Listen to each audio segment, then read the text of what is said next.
'cause we're recording for the next episode, and we are recording. Hi! Welcome back to Death Before Booze. I am Sam. I'm Jen. Hi, Jen. Hi, Sam. And we are here for another installment of our true crime paranormal podcast that we put out every Tuesday. And I'm really shocked that we've actually gotten it out every single Tuesday, because we are usually late. Man. Like, today is Monday, the 24th, and this comes out Tuesday, the 25th. So You don't have to tell people that we're behind, but listen, okay? Sometimes we are weeks ahead. Other times we are like days ahead. And you know what? Other times we're hours ahead. But it all works out. But it's cool. Listen, it worked. It worked out. It's fun. Okay, so Jen, my love, my beautiful co-host, what's today's topic? Today we are talking about rich bitch problems. Rich bitch problems. Oh yeah. Oh yeah. Okay. So I go second, so you go first. So tell me a story. Sam has a little bit longer of a story, so I was like, oh, this is great. So I'm talking about the murder of Albert Haber. Albert Haber. So Albert Haber was born in Tampa, Florida in 1921. So this is a little bit, older. His father, Leon, established a department store called Haber's Department Store, which became very popular. So it was really difficult for me to find pictures because the pictures are coming up as like Weebly files, and Sam and I can't figure out what the hell a Weebly thing is, or Weeble. Well, I don't know. I don't know the file thing. Anyway, but the department store one is up there, so you can see the old timey, like, oh, it's basically like a old timey Walmart type of thing. So now, once he passed away, Albert inherited the business, expanded it, became workaholic, and he became deeply devoted to the business. He did marry, and he had 2 children, Lee and Allison. Now, in the early 1960s, his marriage had some difficulties. His wife was battling alcohol dependency. There were a lot of issues of arguing and all that stuff. So they divorced. And then his ex-wife passed away 5 years later. So they were divorced, or she's his ex because she's dead? They're divorced, okay. and then like a couple years after they got divorced. Okay. A couple years after they got divorced, then she died. Got it. So Albert remained a very big support system for his kids. He began dating women after a while, and it kind of seemed multiple women, all the women, multiple. He found one in particular who his kids really liked. She seemed to be really great. And they thought this was like the next mom. Well, 1 year later, he met Betty Lou Lazara at the store. Betty Lou. So Betty Lou had been divorced twice and had kids with her previous marriages. She also was a former fashion model. So very much into the very high fashion scene. Okay. Albert was just smitten by her, and he was just like, oh my gosh. Like, it was kind of a love at first sight for him. So he broke off his previous relationship with this other woman. Fucking rude. Because he's like, I think, you know what though? He could have been the slime ball and just dated both of them. So. It's that 80-20 rule. Yeah. It's that 80-20. You're getting the 80% you need, and then 20% comes around, and you think it's great, and it's not great. Because obviously, at the top, we know something bad's going to happen because, you're on a true crime and paranormal podcast. I'm just throwing that out there. So he left the other girl, and it was a matter of, like, it was kind of amicable, but the other girl was like, I have no idea what happened. Okay. Well, Betty Lou happened. Okay, Betty Lou happened. So the two became very close. She started bringing her kids around the house. Her kids were younger than his kids, so his kids were in high school at this time. Okay. And her kids were younger, so like, annoying, like okay. Elementary school. Mm-hmm. So they started to be little pricks, little assholes around the house. They were screaming, they were yelling constantly. Dicks. Albert's kids were like, I can't fucking, like, what? And then some cases, Albert like went to Betty Lou and was like, "Hey, can you like calm your kids down, like do something?" Do anything. And she would do parent. You do the parenting thing where you get your kids to not be assholes. Just because these are not my kids. Now. Yeah. My kids told me to tell your kids to shut the fuck up and sit the fuck down, but I feel like that could cause a problem between you and I, so maybe you should tell your kids to shut the fuck up tell your kids. and sit the fuck down. I don't know. Exactly. I'm not telling you how to parent or anything, but just my thought. Something. Anything. So every time he'd be like, you know, they're too loud, that like you're letting them do whatever the hell they want, blah, blah, blah. She'd be like, well, whatever, blah, blah, blah. And so kind of snap back at him and just be like, it's my way of parenting. Don't tell me what to do. Okay. It's the I don't parenting for me. That's amazing. Cool. Don't tell me what. Oh my God. This is. I could tell definitely many stories about these type of parents. This is definitely 110% going to be an amazing relationship they have. I can see it now. Oh, definitely. Definitely. It's just the girl. It's just like the beginnings. Her kids are coming over to the house and it's a fucking disaster. So. Perfect. No notes. A year into their relationship, Betty was like, we need to get married. I think it would be great if we got married. But Lee, we need Albert's to get married. Yeah, like, I think we should get married. I think we need to get married. It's Tuesday. I just finished my Cheerios. I really feel like a wedding would be fun. So you're going to marry me. I think it would be great. Yeah. And my shitty fucking kids. Awesome. Right. So now Albert's oldest son, Lee, was like, no. I don't like this. I don't like this lady. I don't like her either. I am 16. You know. I don't like her at all. Thank you. I am 16. I have 2 more years of high school. I don't want to be in this place where this woman is clearly taking advantage of my father for his money. And she's really not a nice person. So Lee kind of pushed back and he discussed with his father how he believed she was a gold digging whore. And he said the word whore. I love that for him. I bet his father did not, though. No, his father actually took a swing at him. And Lee was surprised in the interview. Lee was like, he has never been this type of man. So, yes, maybe I shouldn't have said that, but it got my father riled up. He took a swing at me. I was like, okay, all right, I got it. I'm leaving. I'm going to go live with Granny for a little while.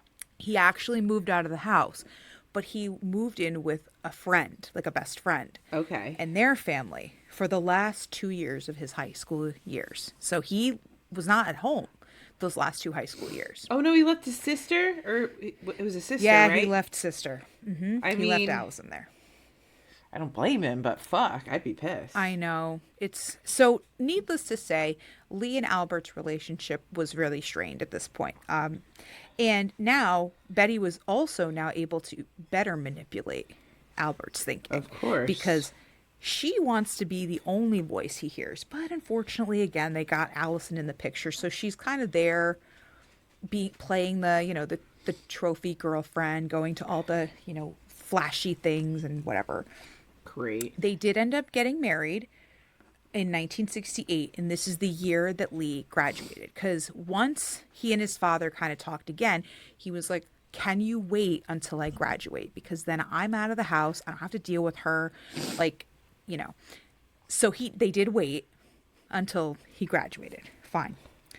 Lee still left anyway. He went away to college. But this still was a lot of concerns. The family was very concerned about this. In fact, even his mother told him, you're making a mistake. Well, yeah. I'm very concerned for him. Betty was trying to get in with mom because mom is, of course, again, she's the matriarch, yes. But dad was the one who owned the businesses. Now Albert owns the businesses. So now if you get in with mom, okay, mom's the one who's like, oh, this is wonderful, can kind of give her a little bit more. She was not having it. No. She met with Betty. She saw her. She's like, don't like this lady. Mom's smart. I like mom. But because of the concerns, the family did have him, or actually he decided, because the family was so upset, to sign a prenup. Oh, so smart. So smart. Yes. Good job. Good job. Yes, Betty seemed a little perturbed, but she agreed to it because, of course, like, you got to pretend you don't want someone for their money. Well, I mean, she was a high fashion model. Where's all her money? Well, she didn't. I don't think she was a high fashion model like at the time. She was just happy to have a rich husband who she had like credit cards and she could just do whatever she wanted. Got it. And unfortunately now the money, if divorce doesn't get split down the middle, which again, smart on her or on him. On him. Good job. Betty really loved the socialite scene, though. She chatted about the business, and people who were in these parties and listening were like, it almost kind of seemed like she was involved, like they were business partners, how she would, but that's not, so she's trying to shove her way in there. Regurgitating dinner talk. I love that. Yes. So she even convinced, because Allison and Lee weren't too far apart in age, Allison had wanted to go to college closer to home. Dad's there, grandma's there, like maybe I'll be closer to home. Betty Lou actually convinced Allison to go further away and said, don't you want to experience college? Don't you want to have that college experience? Don't you want to not be home? Don't you want to not be here so that your dad and I can just chat about the business and you don't have to be here for it? Don't you want to get out so I can completely have your dad's ear and make you seem obsolete? I can't wait for that to happen for me. So that's what Allison did too. So the kids are away. It's just Al and Betty Lou. Now, Betty Lou's older son from a different marriage, Jay, started coming around often too. Jay was not a good person. Well, look at his mother.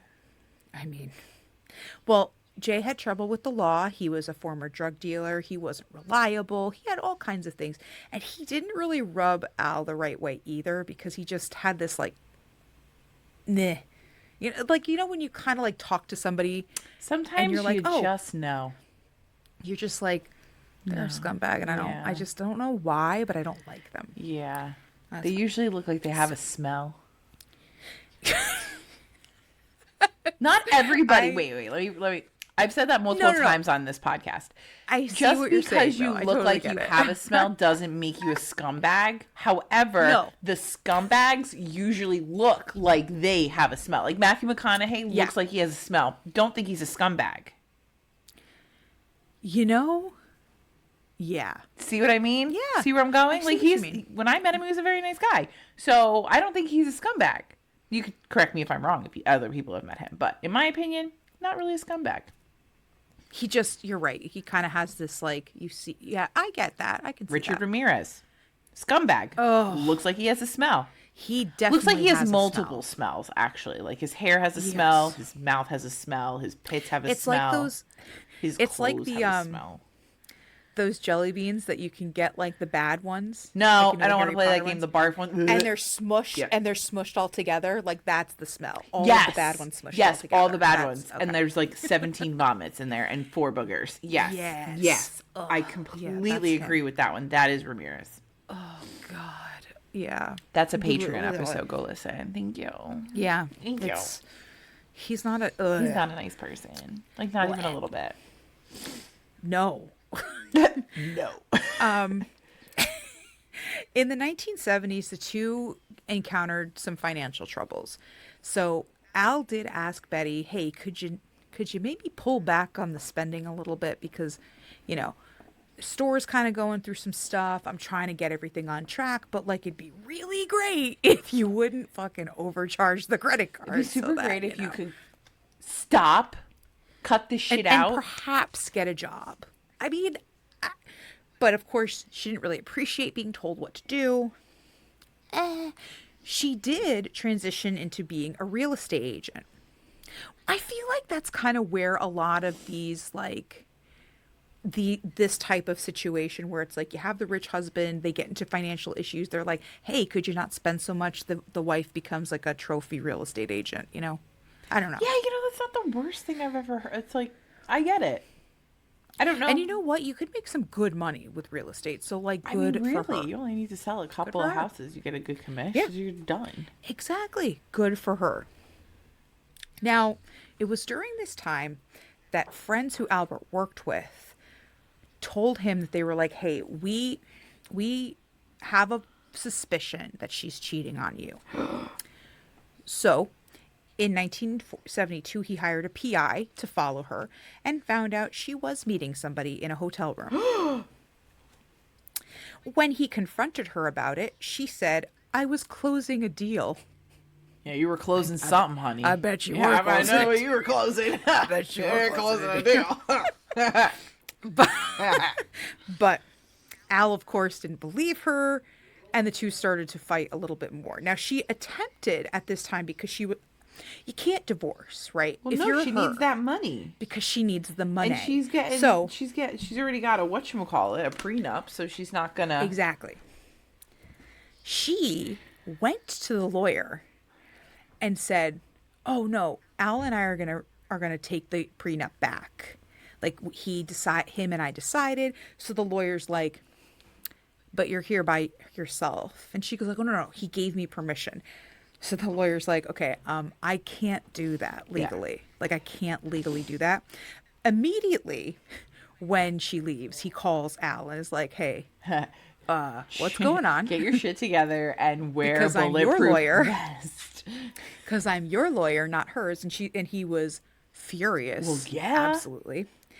But again, she didn't really push the divorce. However, Albert started to think, that's kind of where we're heading. Not only was she cheating on me, it seems like she's doing sketchy stuff behind my back. I'm pretty much done with this. Yep.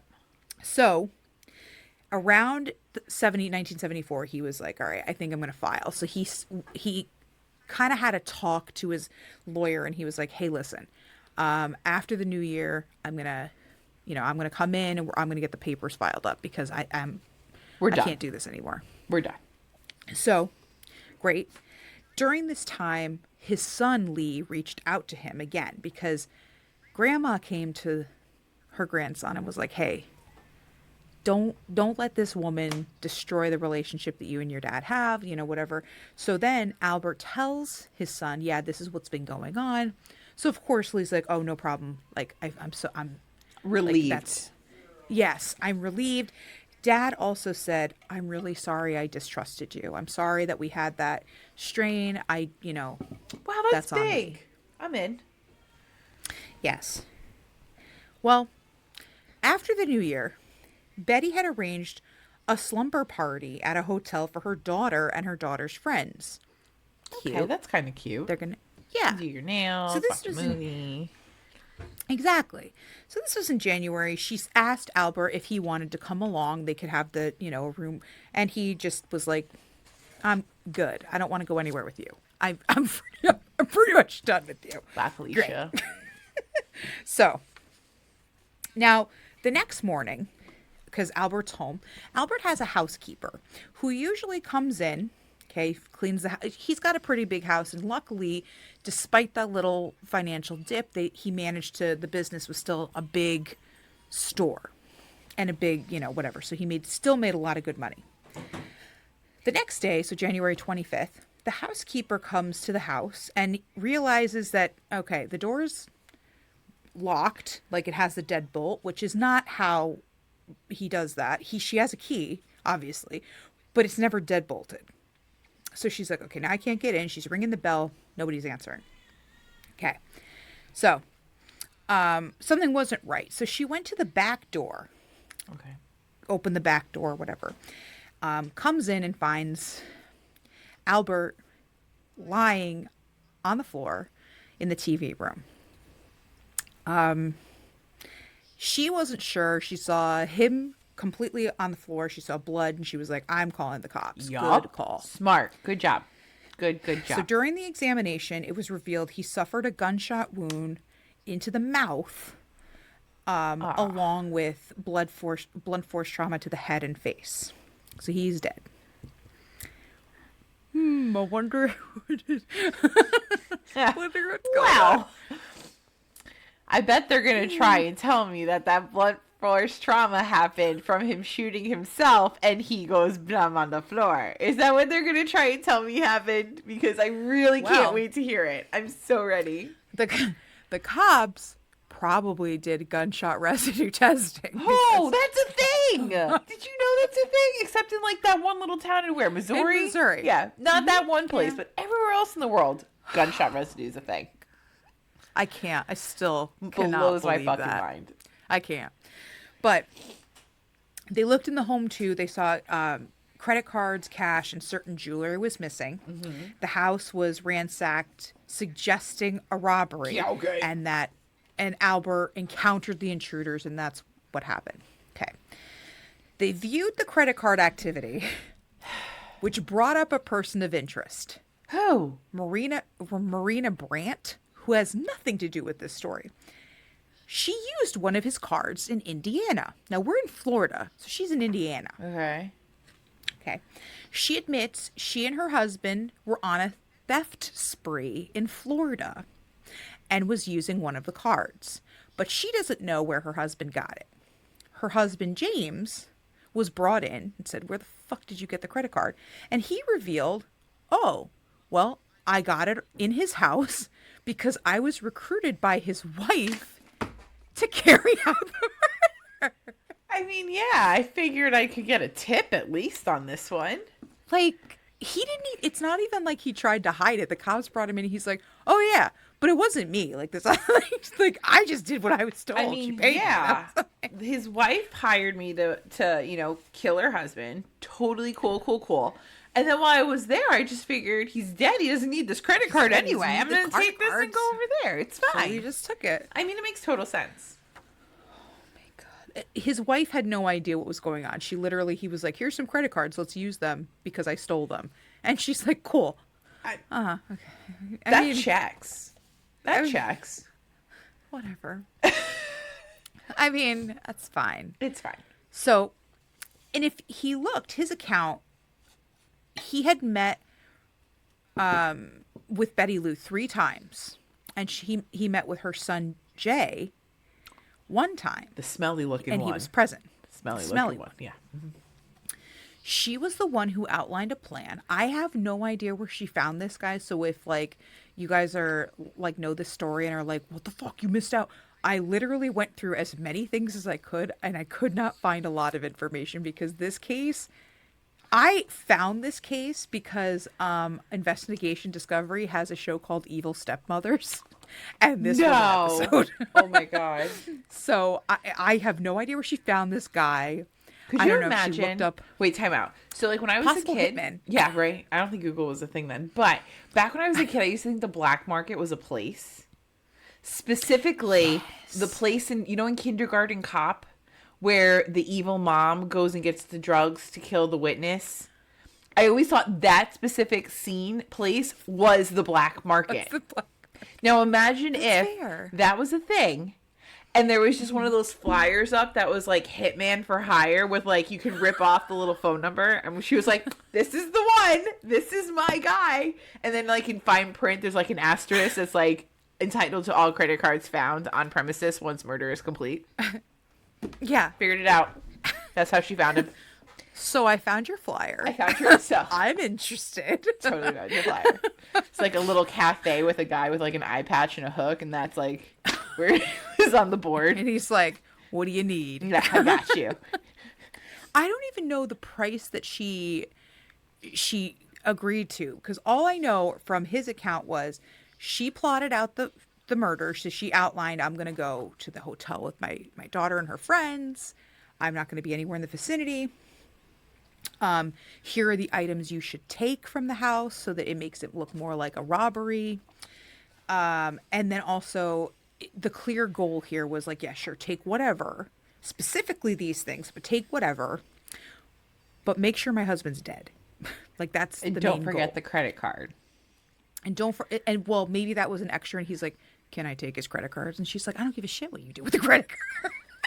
Probably would have been smarter if this guy had kept his fucking mouth shut. It would have been better on like like, I mean, they still would have found his wife having the credit cards and stealing them, But, like, he just was like, oh, yeah.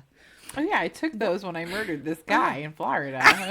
Oh, yeah. I know where those came from. That credit card, let me tell you about that card. The miles on it, amazing, first off. Secondly, it's not mine. Oh, my God. It's Third, it's not mine. The guy I got it from probably has a little bit of a headache right now. Just saying. So the day before, James and her son, Jay, followed through with the plan. So her smelly son was there too. Oh. When Albert returned from work, James struck him on the head with the barrel of the gun. Cool. The two kicked and punched him, so there's all the, Yep. blunt force trauma. James said he knelt down, pressed the firearm to his mouth, and fired the shot. So that was the fatality. Okay. Fatality. Oh my God. It's Mortal Kombat, okay? Okay. Like, what the Mortality. So James said Betty's involvement, she gave him and her son, $12,000 for the crime. I get why you had to take the credit card. I mean, $12,000 to... What is that going to do for you? I don't know. What is 12 grand to, even in the 70s? Or 80s? When is this now? I don't even fucking know. But like... This is like, yeah, this is the 70s. Like, what's 12 grand like, really doing for you? It's no. a couple months. So mom comes to you and says, listen, you and this random hitman that I found off Craigslist in the black market, right? At the cafe at the black market, with the crayon drawn sign, hitman here. Yep, hitman for hire. Like, you both are gonna do this, and you're gonna get 12 grand. I'm sure his life insurance policy was more than just $24,000, right? Like, I'm sure. Wait.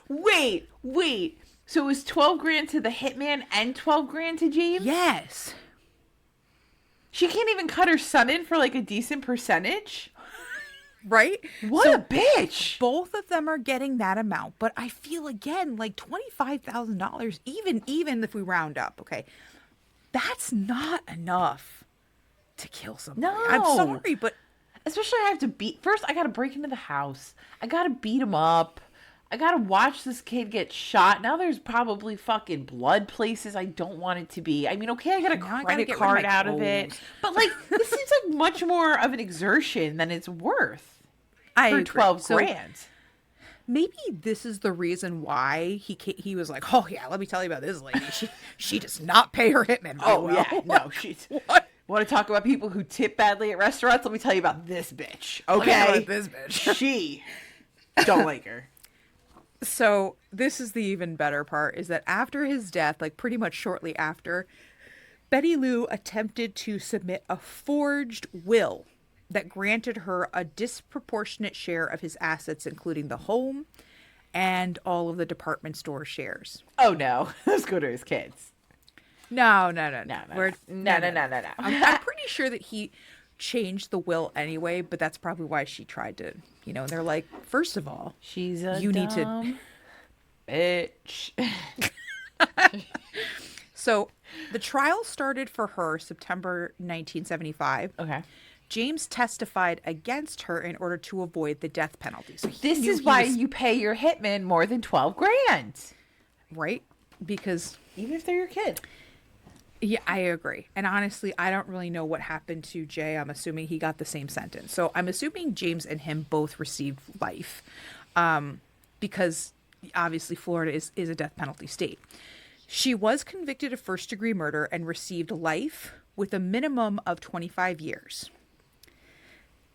In 1999, Florida Parole Commission said she was, quote, an exemplary inmate, and announced her scheduled for release in 2005. Okay, wait. How old is she now? Or how old would she have been? Do you know? Do you have it written down? I don't have it written down. But she was like, apparently she was in her, like, at the time, maybe 70s or something, because they actually pushed up the parole to 2004 because of her advancing age. Okay, so it's not like she was going to sit there and, like, no, use her her beauty to seduce another lover into this. She was getting up there in age, so they were like, well, what damage could she really do at this point? Exactly. So they're like, all right, let her out. Fine. So 2004, she was released. But she was not able to go back to the Tampa Bay area because Albert's relatives lived there. So they're like, first of all, you can't go back there. Like, you got to go somewhere else. Go to Missouri. So they don't have gunshot residue. They don't have gunshot residue. You can do whatever you want. And they're going to be like, whoops, we don't carry that. So she ended up living with her family, and she ended up passing away in 2009. So she really was kind of at the end of her life. So, okay. But yeah, that's... wow. And she got nothing. No money. Oh, good. I bet they didn't get any money either. They didn't get their $12,000. Well, I mean, they got it, but they didn't get to spend it. It got taken back. Like, oh, my God. Shit. Well, that was something.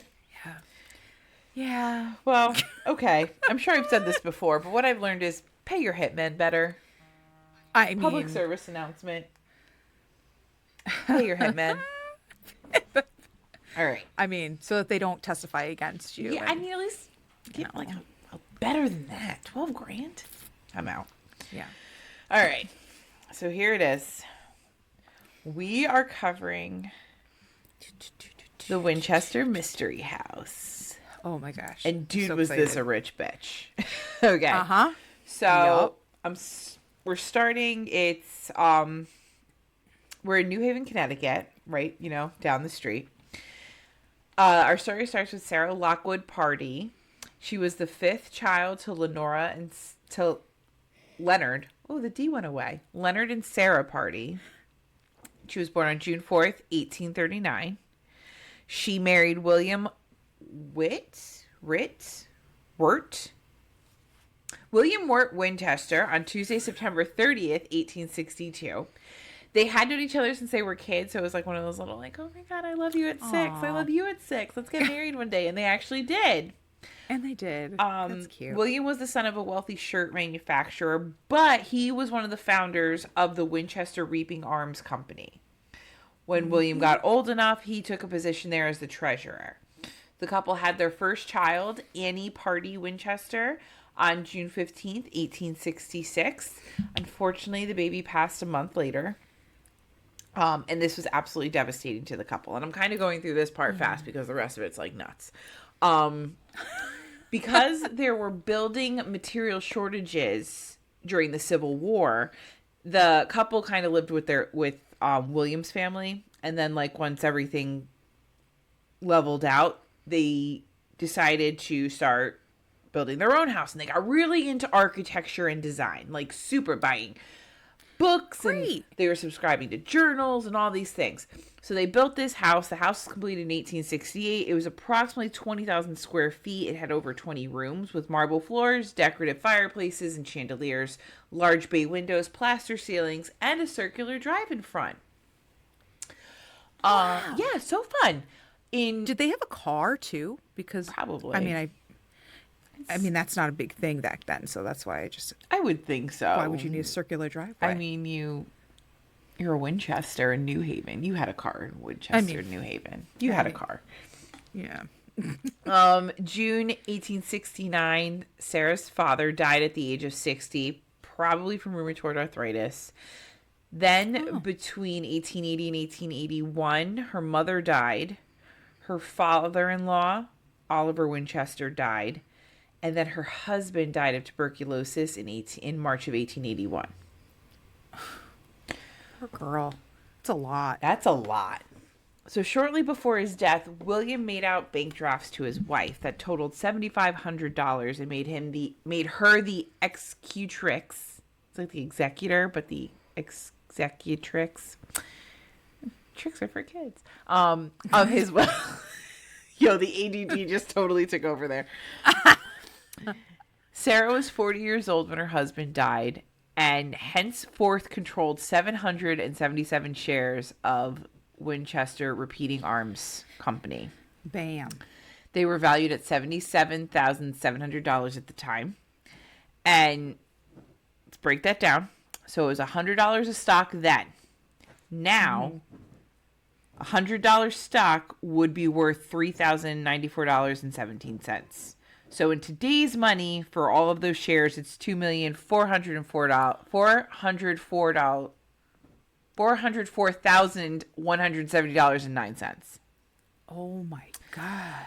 Between 1880 and 1885, she earned dividends on the stock yearly, which averaged about $7,900, which today would be $244,439.17. Then, when Sarah's mother-in-law passed away in 1898, she inherited a further 2,000 shares. By then, go ahead. Sorry, I have a question. No, go ahead. You can still, like, because it was her mother-in-law. It became her mother. She still had. I mean, it just depends on how the will was written. I mean, William was their only kid, so that would mean fair. So who is she giving them to? Who is she going to give it to? But daughter-in-law. Give it to Sarah. That makes sense. So she got another 2,000 stock shares, and by that point, a share was worth about $400, which today would be $15,209.88. So that would be a total of $30,419,760 today. Wow. So just let's play the game, because this is the rich bitch thing. Yeah. In 1898, when the mother-in-law died, Sarah had 2,777 shares worth $400 apiece, totaling $1,110,800 then, which today would be $42,237,836. She's just like Scrooge McDuck. And She's got like a vault. That's not counting that those stocks rose. She also received, when everybody died, a $20 million one lump sum.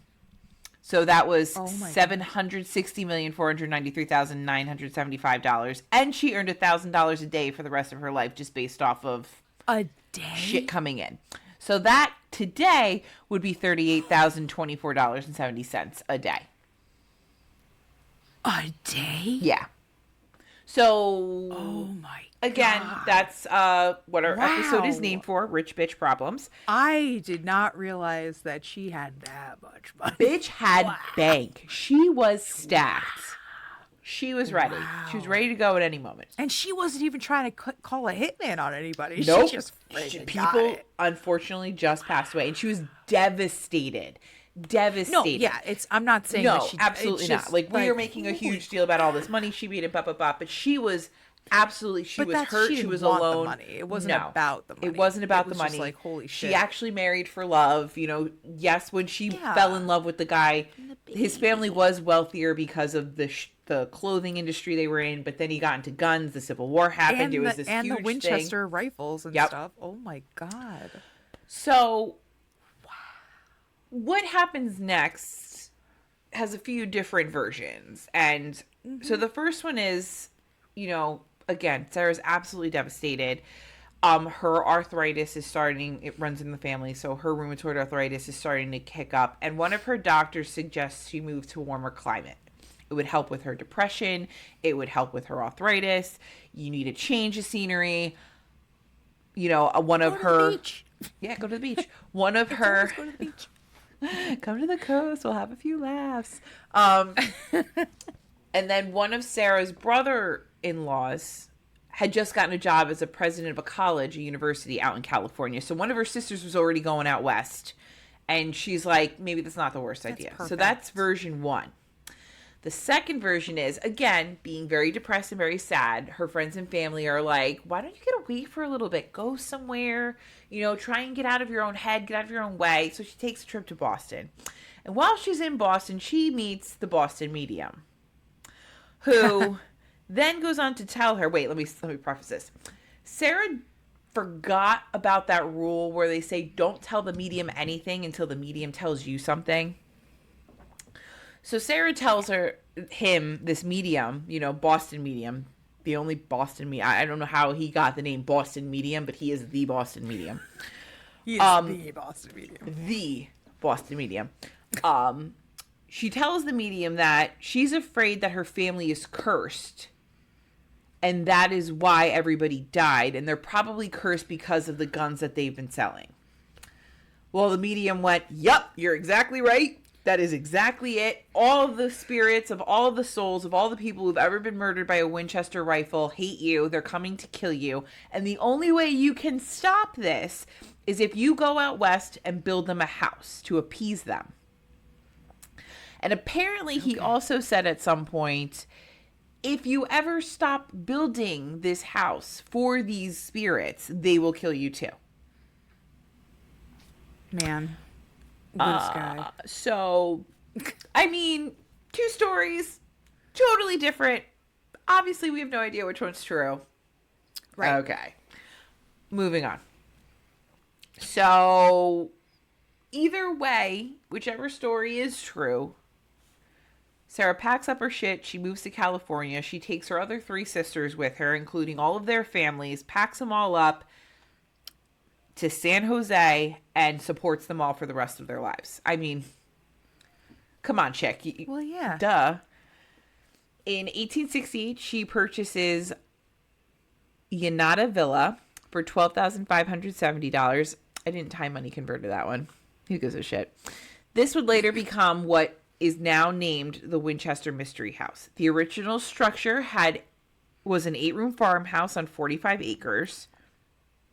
And it was thought that they were going to add on to it and build it, so that way the whole family could live in the same house.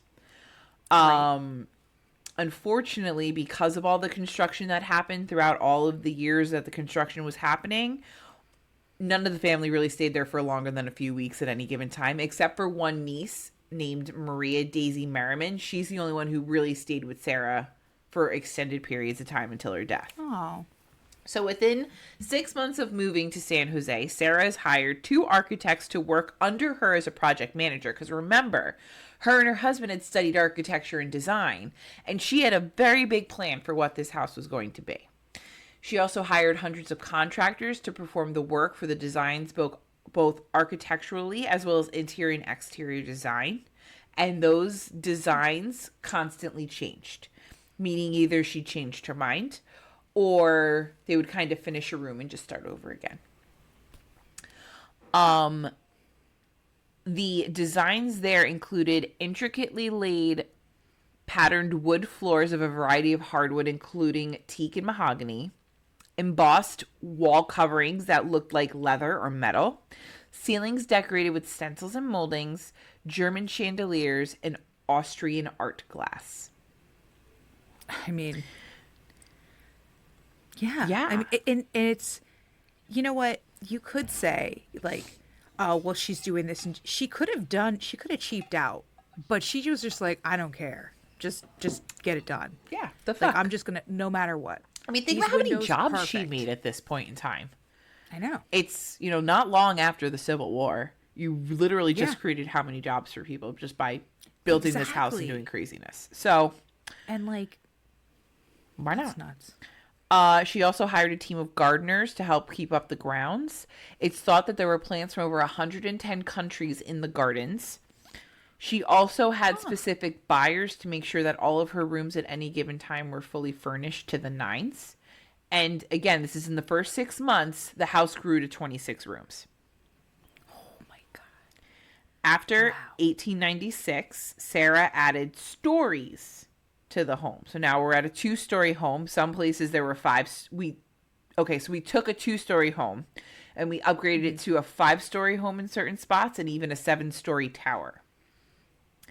It's said that the tower alone was rebuilt 16 times before Sarah was satisfied with its construction.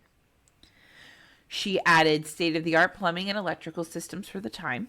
She built an indoor garden with an irrigation system that watered the plants and a sloping floor that would channel whatever water was left over to traps that would then be piped outdoors to water the flower boxes.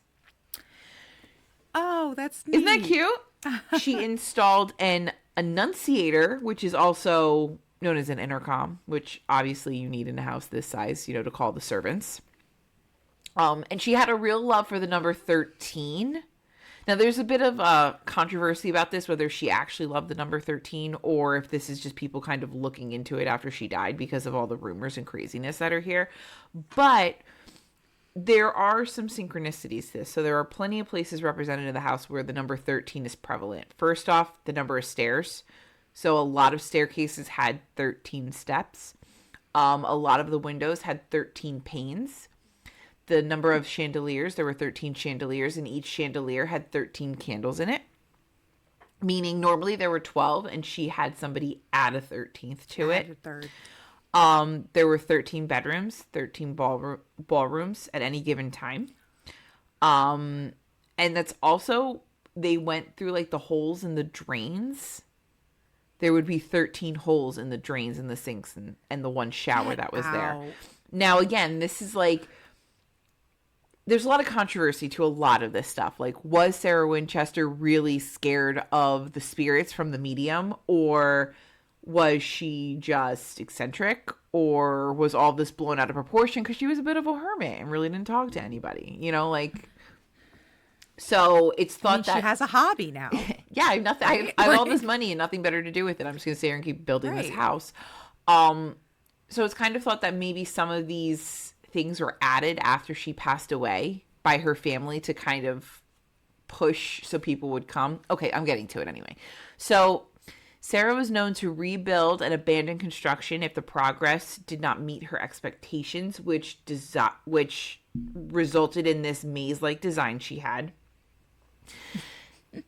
As a result of her expansions, there are walled-off exterior walls and doors that were not removed as the house grew in size.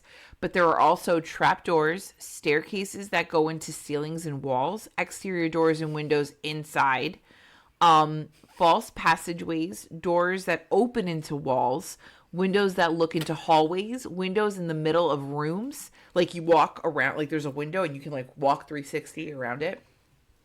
Skylights through the floors, so like between the different stories, like posts, like, you know, the posts for a railing, like at the end, like those big ornate things. Well, they were there, they're on the ceiling, they're poking out of walls. And there were also chimneys that were either way too tall or way too short.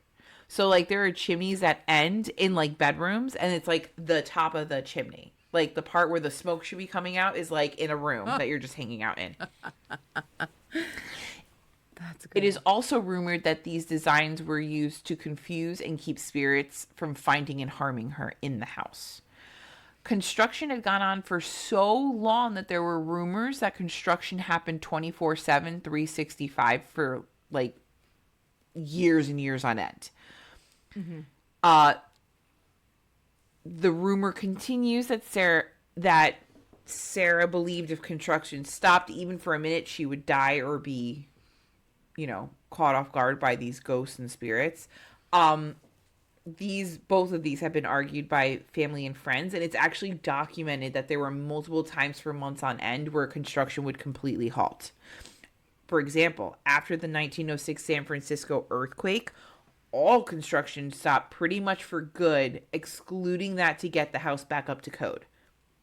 So the house itself took a ton of damage, specifically on the third floor, the 7-story tower, and one other part. And they were like, all right, you got to get all this back up to code. We have to make it so like you can at least be in this house, but don't go crazy. So they kind of say that's why there were exterior doors and weird windows, because they were closing parts off. Like that's one of the excuses. Okay. But some of these doors and windows are in like the center of the house. So yeah, color me confused. They also did add in an elevator in 1906 to help Sarah get around, like through the house, because her arthritis was getting worse. That's fair. Yeah. There's also a legend that Sarah would perform nightly seances, perform nightly seances in what is now known as the Blue Room from midnight until 2 a.m. There she would consult the spirits on what construction should be accomplished the following day or what they should move on to next. And then you go into the actual records for the house, and it shows that Blue Room was actually just a gardener's bedroom. Oh. So a lot of this goes back and forth. So all in all, in 38 years of construction, the mansion features 24,000 square feet. That is 6 acres of the 45-acre property. It has 10,000 windows, 2,000 doors, 160 rooms that were changed pretty constantly. And at any given time, 40 of those rooms were just bedrooms. There are 52 skylights, 47 stairways and fireplaces, 17 chimneys, 13 bathrooms, 6 kitchens, 3 elevators. And all of this was built for about $5 million back in 1925 time. So that would be about $71 million today. Wow. That's a lot. That's a lot. That's a lot of stuff going on. It's a lot. Sarah died at the ripe old age of 83 of heart failure at the Winchester Mystery House on Tuesday, September 5th, 1922. She was returned to New Haven and was buried in Evergreen Cemetery next to her husband and daughter. And that's that. So it's said construction stopped immediately upon finding out of Sarah's passing. And this is if you believe the 24/7 construction rumor. But throughout the house, there are projects that seem to have stopped at different points of construction, including walls and frames that have nails that have not been fully driven into the boards. Huh. The Winchester Mystery House opened as an attraction in 1923, just 5 months after Sarah's passing, and gained such notoriety for the interesting design and rumored hauntings that Harry Houdini stopped by. And after visiting the seance room at midnight, Houdini admitted that even he couldn't explain away these oddities, and he called it, quote, a house full of mysteries. And that's how we got the name. Right. The house was added to the National Register of Historic Places in 1981. It is California's historic landmark number 868. And is considered one of the most haunted places in the United States or even the world. It's said to have over 1,000 ghosts reside there, which include intelligent hauntings, residual hauntings, and shadow figures. Visitors and tour guides claim to have experienced cold spots, cooking smells, so like soup. Soup's a big thing people smell. Odd sounds, including people whispering, ghostly music, because Sarah liked to play an organ in one of the ballrooms. Footsteps, employees hear their names being called, and if you're in the kitchen, people hear pots and pans being used and moved around. Doors and windows slam on their own. Lights flicker on and off. You have a feeling of being watched. Visitors and tour guides alike feel tugs on their clothing. In Sarah's old bedroom, people report seeing red flashes of lights. And also people report when they're on tours experiencing temporary blindness. So like they'll go into a room and be like, dude, why'd everybody shut the lights off? And it's like, no, bro. No, it's you. It's not me. It's you. It's you. Oh my God. On the premises, there is currently 24-hour security. And it happens quite often where employees, like, at the end of the day will close up, lock everything up, shut everything down, and security will come through. The doors are wide open. The lights are on. Like, nobody locked up at all. A number of employees and a few visitors claim to have crossed paths with Clyde. So Clyde is a mustached man who is sometimes seen pushing a wheelbarrow. I thought it was wheelbarrow. Is it a barrow? Wheelbarrow. It's barrow, yeah. Isn't it crazy? Because like I always thought it was barrel too. It was a wheelbarrow. You're like, wait. Okay. Well, anyway, he's pushing it in the basement, or he's trying to repair a fireplace in one of the ballrooms. Basically, what happens is, and this is what the visitors say, he is described to management roughly. We really like the actor who was, quote, repairing the ballroom fireplace, wearing white overalls and a Victorian boater hat. To which management replies, we didn't hire an actor. That's just Clyde. That's just Clyde. And there's actually a picture of Clyde. I have it on the blog. There's a picture of a whole bunch of guys, and he's the one all the way on the right. I've seen that. Yeah, oh my God. creepy. It's eerie. Creepy as fuck. Is that what the 1,000 other ghosts? Because like 1,000 ghosts in there. Is it workers? Like just I'm sure it's Clyde, like. or I mean, if it's a ton of workers, cool. Anything. I mean, at this point, I know I've discussed this before, but at some point when something's haunted or as haunted as this place is said to be, it kind of attracts it. So now they said there was a seance room. If you go on the tour, there is a seance room now. People have done seances. I'll get there. But so at some point, like, this is going to become a beacon of its own. And just going there being like, oh, I'm going to the most haunted place. Like, is it really the most haunted place? Are there really 1,000 ghosts? Or is this just, you know, some medium in the 20s or the 50s, whatever it was like, hey, I'm jumping on this bandwagon. And I'm going to tell you all the horrible haunts that are here. I mean, I'm sure it's got a few specters, but I think 1,000's a bit much. Right. No, I agree. There's one current employee who described his encounter of, quote, one crisp morning after entering the water tower, this I got from the Winchester site. He heard the patter of footsteps above him, so he ascended to let the trespasser know the 3-story structure was off limits. But the footsteps always seemed to be one step ahead of him, and by the time he reached the roof, there was no one there. That tracks. The most commonly seen ghost actually doesn't have a name. It's just a shadow peering through one of the mansion's windows. In 2015, the Winchester House proper released photos on Facebook that had been taken by their PR team. And they were going through all the pictures to see what they were going to post. And they saw like this weird thing in one of the windows. So they put it up on Facebook and it was like, dude, what do you guys think this is? So everybody's like, oh, you know, I have this picture. I have this picture. I got a face in my picture. There's a full-bodied shadow person in this picture. I have like 6 things in these pictures. And they all started sending them in. So there's a bunch of those types of pictures on the blog too. In September of 2017, the Winchester House released security footage of an exterior catwalk where there are 2 balls of light, like 2 orbs, one's red and one's yellow, and it looks like they're walking from one side of the catwalk to like the other side to go through a door. And then our favorite people,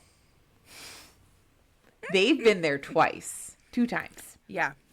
So I'm going to be honest, I've watched these episodes a million times. I didn't rewatch them for this, but the first time they go, there's an instance where Zach takes a picture of Nick and a blue orb is caught right in front of Nick. They experience 10-degree temperature swings. They get EVPs that include Nick, I hate Nick, hey you, enter, Aaron kill, he told me, Aaron, you're an ass. But unfortunately, so this Ghost Adventures episode, it was very heavy on the beginning interviews and stuff. Because they had to cut the investigation short. Around 1 a.m., Zach starts to be like, dude, something's not right. I got a really bad feeling. I need to, like, make a phone call home. And it turns out his grandmother had, like, passed away minutes prior. Oh. So they cut the investigation short and they leave. Now, when they go back the second time, a lot happens. Zach hears footsteps. He goes to look and investigate, and he catches a figure. And then on camera, they catch a figure passing through one of the windows, and it appears to be wearing a hat and white overalls. It's Clyde. It's Clyde. There's a figure captured on the SLS camera in the seance room. So people are still doing seances on this property that supposedly never had a seance room, and then we wonder why it's haunted. But Billy sits down in the chair. He feels an icy pocket of air, and the figure reappears, and it looks like it's standing on his lap. Oh. So there's this one part, and there's a picture of it on the blog. It's like steps, but not steps. So some of the steps, like, this is one of the weird things. Like, they're not like normal size steps. So some steps could be like just a lip. Like, you know, like the transition between rooms, like there's like a little lip. Like sometimes the steps are like a lip. And there's like this one part where it's like a maze, like when you're online and like, you know, you can like go back and forth on the line. It's like a part like that, and it's on an incline, so you're going up. So they're all going up, and Zach's in front, obviously, and he's just about to get to the end where he goes into this room. Like he's gonna turn to go into the room, and he says that he gets pushed, and he like forcefully goes into the wall, like hard. And he says he gets pushed and he has like really bad back pain after that. Specifically for the next 2 weeks. I mean, that part I don't know. But it almost looks like he goes through the wall. Like that's how hard he hits. Huh. There's another point where Zach sees a little child and Aaron points his camera towards the area and there is a light anomaly captured moving across.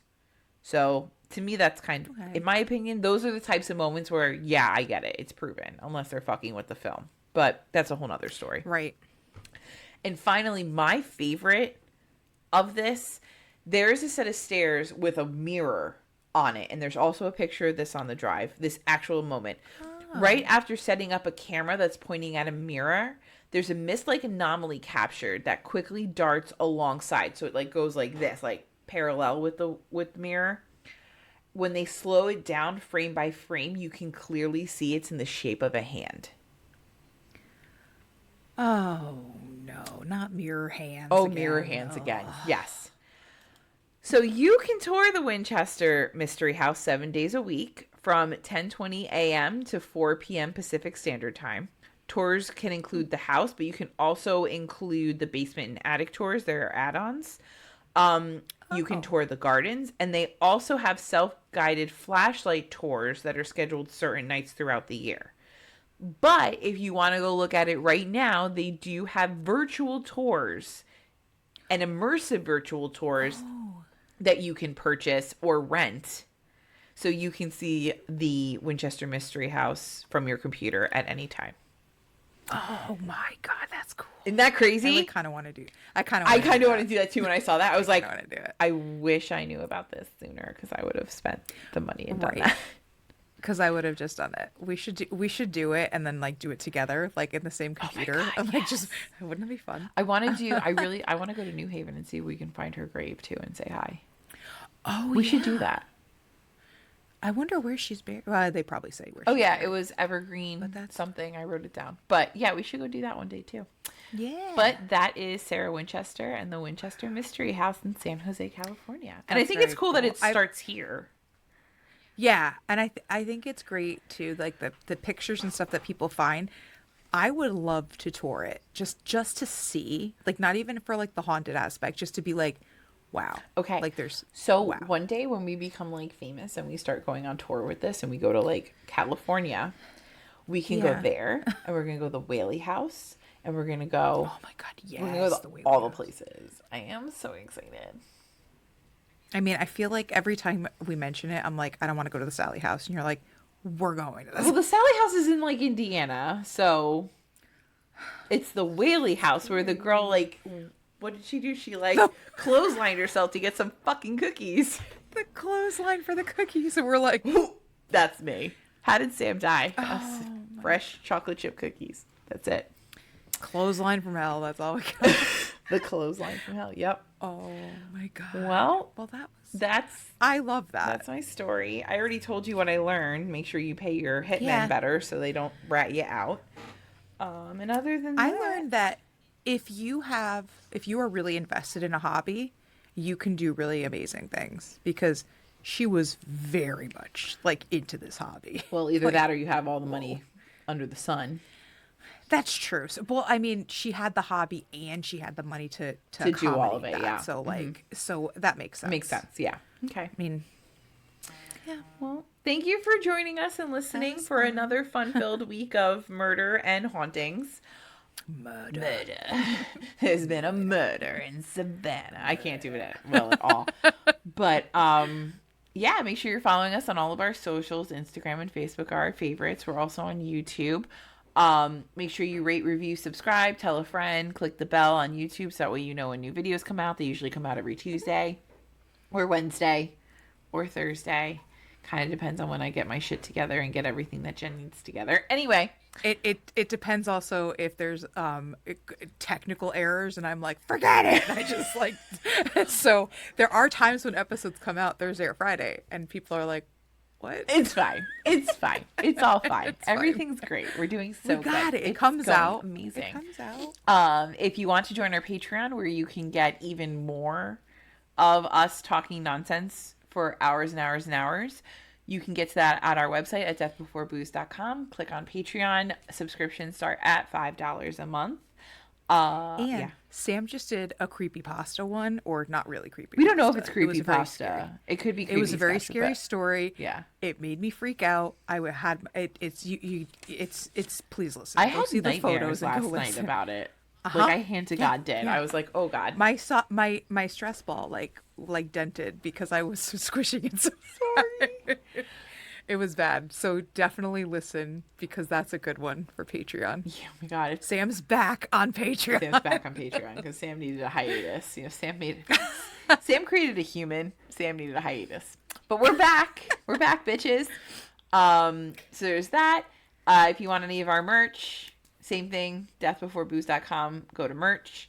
And you can also see our blog with all of our sources and pictures from this episode. And other than that, make sure, again, rate, review, subscribe. Tell all your friends to listen to us. And we love you so much. And we'll see you next week. Yeah. Bye. Love you guys. Stay spooky.